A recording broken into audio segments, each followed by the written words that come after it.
beloved Boss Mike Cervera.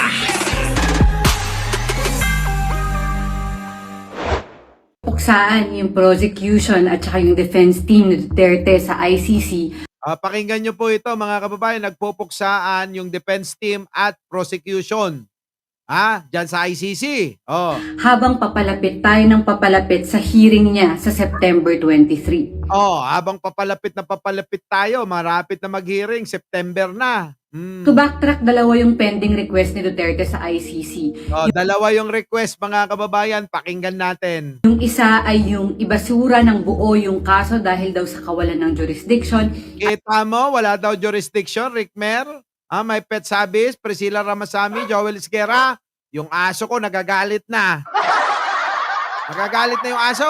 Tuloy. At yung pangalawa, yung pansamantala siyang palayain sa Country A na hindi pa rin niya sinasabi kung ano hanggang ngayon. Pero Kita nyo mga kababayan, ganyan yung kahilingan pero butata hanggang ngayon eh. meron tayong konting idea kung ano yun pero i-report na lang namin kung 100% confirmed na. Sabi ng abogado ni Duterte na si Nicholas Kaufman sa request, nagkasundo na sila ng prosecution na hindi sila kukontra sa hiling na interim release. Kita nyo, yun daw. Pero fake news pala. Sabi ni Kaufman, mga kababayan, nagkasundo daw sila ng prosecution na hindi nakukontra dito sa inihiling na interim release ni Digong. Tapos mga kababayan, itinatanggi. Joseph Machete, itinatanggi. Tinatanggi ng prosecution. Ito na yung puksaan. Sabi kasi ng prosecution, never daw silang pumayag na sa Country A yung paglalagyan ni Duterte. Kita nyo, mga kababayan ko? Fake news pala eh. Pero yung press release, wala! Di ba? Wala! Tuloy. Payag lang daw sila sa interim release kung sa Country B and Country B only. Kaya ang posisyon ng prosecution, strongly opposed sa interim release ni Duterte. Ayan tuloy, napagbintangan na namang fake news ang kampo ni Duterte. Lagi naman eh. Lagi naman fake news sila. Maliwanag mga kababayan. Meron pala Muhammad Iqbal, Gemma Garais, Lisa Pader, Ai Chang, na kailangan dito sa B ang gusto ng prosecution para nga sigurado sigurado na hindi tatakas o makaka-impluwensya si Digong sa mga witness. Pinipilit ho nila dito sa A kasi nga malaya silang gawin lahat. Sukdulan maabot yung mga witness para mapigilan o ano pa mang mga magagawa nila na papabor sa kampo nila. Ganon! Tuloy! Dagdag pa ng prosecution, obvious naman daw na flight risk si Duterte dahil hindi niya nga kinikilala ang ICC. At Kaya nga, di nga nila kinikilala eh. Kita niyo yung mga litanya ni Sara, iniinsulto nga niya ang ICC.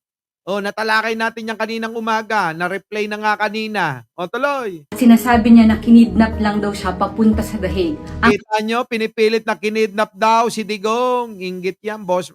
Sinabi mo pa. flight risk ay isa sa tatlong factor kung papayagan or hindi papayagan ng interim release. Kaya itong si Kaufman, nag-file ulit, gustong sumagot. Sinasabi niya na malinaw daw sa naging usapan nila ng prosecution na basta kasing istrikto ng terms and conditions sa Country B na preferred ng prosecution ay pwede rin itong i-release sa Country A na preferred ng Duterte camp. Hindi pwedeng ganon. Diba ikaw na lang yung humihiling, mamimili ka pa, pwede ba yon? Pwede po ba yon? Ikaw na nga lang yung humihingi ng pabor, gusto mo mamili ka pa? Humihingi ka na pwede bang makitulog, pero gusto mo yung may-ari ng bahay matulog sa sopa at ikaw sa master bedroom. Kapal ng mukha, Makapal ang mukha. Tuloy. Sabi pa ni Kaufman, hindi mo naman daw pwedeng gamitin laban kay Duterte yung mga statement ng dating Pangulo laban sa ICC. Sabi ng abogado, kaya niya daw patunayan na illegal yung pag-aresto kay Duterte. Yun naman pala eh. Ano pa pinagdadaldal nila Roque, nila Maharlika? at ni Sara dyan sa dahig kung kaya nyo naman pala na patunayan at kaya nyo na pawalang sala si Digong. Ano hong silbi ngayon ng ginagawa nila kung etong abogado nila'y mayabang na sinasabi na kaya nilang patunayan na etong si Dugong ay walang kasalanan? Di ba ba? Kaya ho mga kababayan yung mga ano dyan, mga pakalat-kalat na mga DDS, mga kababayan, wala akong silbi yan eh. Ginagamit lang ho nila. Kayo, eto maniwala kayo sa mga taga-Dahig, taga-Europa na mga DDS. Tandaan nyo tong sasabihin ko. Ginagamit lang kayo ng kampo ni Duterte, para masabi na may taga-suporta sila. Yun lang yun. Pero pagkatapos niyan, magsisisi kayo. Bakit? Pagkatapos niyan, hindi na kayo kilala. Ayaw nyo maniwala, bahala kayo sa buhay nyo yan eh. Diba? Buti na lang, nandito yung ninang ko. Ninang Lilito Nini, namamas ko po. Paano? Gusto niyang isubmit yung committee report ni Senator Amy Marcos. Nagkita na rin sa The Hague si Senator Amy. Alang niya yung komite na investigasyon na ginawa ni Amy, yun ang gagamitin na ebidensya. Sa palagay nyo, magagamit ni Kaufman? Naku! Yung investigasyon nga ni Baba. Sabi nga natin, walang kakwenta-kwenta. Diba? Naging moro-moro na lang yung ginawa niya. Naku, ewan ko ba sa mga ito. Ni Marcos at si Nicholas Kaufman. Hindi nagpapigil yung prosecution at sumagot pa ulit. At dito medyo maanghang na yung mga binitawan nilang salita. Sabi nila napakalinaw daw ng kondisyon na isinet nila. At parang naiintindihan naman daw ni Kaufman nung nag-uusap sila. Kahit daw balikan mo lahat ng pag-uusap nila, hindi daw nila mahanapan ng rason kung bakit umasa o nag-expect si Kaufman na papayag ang prosecution sa gusto nilang mangyari. Kita nyo mga kababayan? Gawa-gawa lang pala ni Kaufman yun na kunyari pumapayag yung prosecution sa gusto nila. Napamayag na magkaroon ng interim release si Digong. Kaya pala mga kababayan ang nangyari, ayun, denied. Na-denied ho mga kababayan, yung alin? Yung pong hinihingi nilang interim release. Ni Digong. Parang sa Tagalog, pansamantalang kalayaan ni Digong. Wala! Mga kababayan, nga. Yan, mga kababayan ko. Di ba? Paano na ito? Ito, mag-away-away na lang kayo. Mahaba ito. Puntan nyo na lang ho sa Rappler. Hanapin nyo si Lian. Eto pa, mga kababayan ko. Eto, bago tayo pumunta rito sa ina ni Paulo Tantoco, nagsalita na mga DDS butata. Eto. Unawain nyo maigi ito, mga kababayan ko. Unawain nyo maigi. Sa mga DDS, unawain nyo maigi ito. Pasok. Gusto na po naming sumama agad. Ito ay si... Ito si yung pong nagpapagluta sa opisina ni Robin Padilla. Natandaan nyo po ba yon? Si Mariel po, mga kababayan, ay yun po yung nagsasalita. Yung pong nag-viral na nagpapagluta lang po sa opisina ni Robin Padilla. Eto, pakinggan nyo ang rason nila kung bakit sila sumusuporta kay Digong.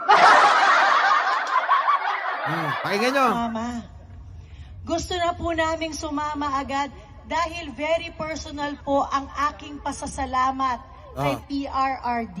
Yan. Si PRRD Bakit? lang po ang pangulo Na? na nagbigay ng absolute pardon kay Robin. Yan. Sa lahat ng presidente na tinulungan niya. Si PRRD lang po ang gumawa nun. Kaya lagi kong sinasabi. Teka muna. Personal nyo yun. Di ba? Personal nyo yun. Kung natulungan kayo ni Digong, kayo lang yun. Ano naman ang tulong sa sambayan ng Pilipino nun? kung binigyan ng absolute pardon yan si Robin. Naiisip nyo po ba mga kababayan? So ibig sabihin, eto po talaga si Robin ay sumusuporta lang kay Digong dahil sa kapaboran na natanggap niya. Ang tanong ko sa mga matatalino dyan, ano ang nakuha ng taong bayan doon? Kapakinabangan. May kapakinabangan ba ang taong bayan? Sa kapaboran lang ni Robin na para sa sarili lang? Tapos idadamay tayo mga kababayan? Kita nyo mga kababayan ko? Sila lang yung nakakuha ng pabor. Pero damay yung taong bayan? Kailangan tumanaw din ng utang na loob yung taong bayan dahil si Robin binigyan ng absolute pardon. Sa kanya lang ho yun eh. So, ibig sabihin, personal nyo yan. Sa inyong mag-asawa, personal nyo yan. Nakapakinabangan. Walang pakinabangan taong bayan dyan. Tama po ba mga kababayan ko? Bakit ho kailangan gamitin pa ni Mariel? Mahina rin ang ulo ni Mariel, tuloy. Nasabi, habang buhay po kaming napakalaki ang utang na loob kay PRRD. Kita nyo, utang na loob. Utang na loob nyo lang yan. Utang na loob nyo. Hindi namin utang na loob ng mga Pilipino yan kung ano man yung binigay dyan kay Robin. Wala naman pakinabang taong bayan dun eh. Tama po ba? Buti sana kung si Digong hindi nagnakaw ng limpak-limpak na salapi. Buti sana kung yung trilyon-trilyon na inutang niya, isinilbi niya sa taong bayan. Ang daming ninakaw ni Digong trilyon-trilyon eh. Sa laki ho ng inutang niya, wala tayong makita na proyekto na maipagmamalaki niya. Ang ipinagmamalaki nila, yung Dolomite Beach, wala nang iba. May ginawang mga tulay, bumagsak pa. Kung hindi sira-sira, gumigewang na. So, anong kapakinabangan ng taong bayan dyan? Hindi ko magets itong mag-asawa na to. Pati ba kami kailangan tumanaw ng utang na loob kay Digunyo dahil pinalaya yung asawa mo? Dahil gumawa ng illegal? Nagbitbit ng mga armas na hindi lisensyado? Kasalanan din ba namin yon? Sige nga ho mga kababayan ko. Kasalanan din ba natin yon?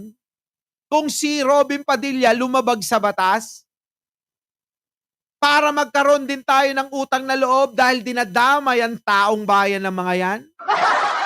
Ewan ko na lang, mga kababayan, mahina talaga ulo ng mga DDS.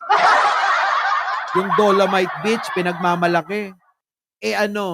Yung Dolomite Beach, naku, tad-tad ng katiwalian. Tad-tad ng mga,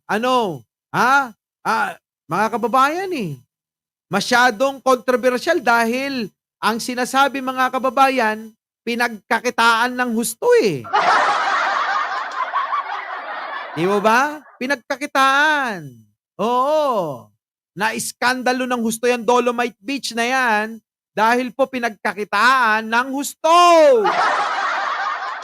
Di ba? Puntahan natin, gusto nyo eh. Ayan sinabi ko na sa inyo kung yung dahilan ng mag-asawa na ito, kaya sila tumatanaw ng utang na loob at hindi umaalis sa puwet ni Digong dahil daw po mga kababayan, si Digong ang nagbigay ng absolute pardon. Tatanawin nilang utang na loob yun, hindi ang taong bayan. Kayo lang yun. Kaya pwede ba huwag niyong idamay ang taong bayan? Huwag niyong idadamay ang taong bayan. Our beloved Boss Mike